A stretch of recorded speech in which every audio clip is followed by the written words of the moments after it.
Hey all, welcome to my channel. இன்றைக்கி அரைக்கீரையை வச்சு ஒரு சூப்பரான ரெசிபி பார்க்கலாம். எப்போவுமே பொரியல் கடையல்னு பண்ணி போர் அடிக்குதுன்னா இந்த மாதிரி ஒரு டைம் ட்ரை பண்ணி பாருங்கள். செம்ம டேஸ்ட்டாக இருக்கும்.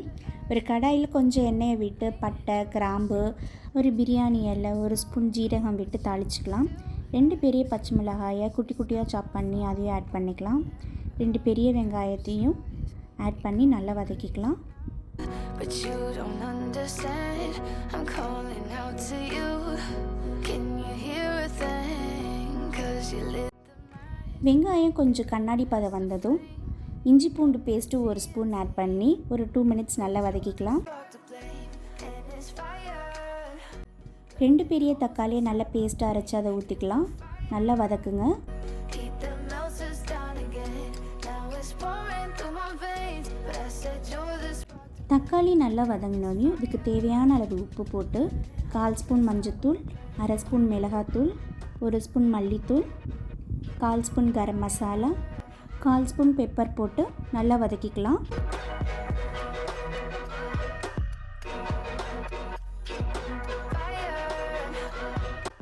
கலருக்காக 1/4 ஸ்பூன் காஷ்மீரி சில்லி ஆட் பண்ணிக்கலாம்.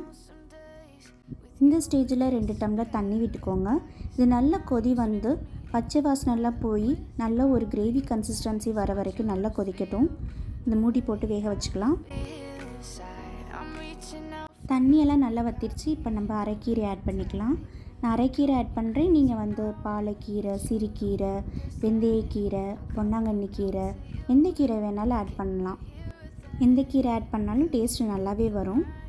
இந்த மாதிரி நம்ம சுருளை மிக்ஸ் பண்ணிவிட்டு மூடி போட்டு கொஞ்சம் நேரம் வேக வச்சுக்கலாம். தண்ணி எதுவுமே ஆட் பண்ண வேணாம். இதுலேயே தண்ணி ரிலீஸ் ஆகும், அதுவே போதும்.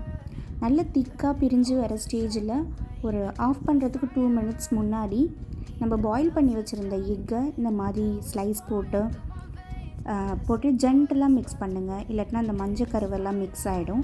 நம்ம ஜென்டலாக மிக்ஸ் பண்ணிங்கன்னா அவ்வளோதான், சூப்பராக இருக்கும். நான் இதை வந்து சப்பாத்தி தோசை எல்லாத்துக்குமே ட்ரை பண்ணேன். ரொம்ப நல்லா வந்துச்சு. அவ்வளோதாங்க, நம்ம ஆந்திரா ஸ்டைலில் ஒரு எக் கறி பார்த்தாச்சு. நீங்களும் ட்ரை பண்ணி பார்த்துட்டு எப்படி இருந்துச்சுன்னு கமெண்ட் பண்ணுங்கள். தேங்க்ஸ் ஃபார் வாட்சிங்.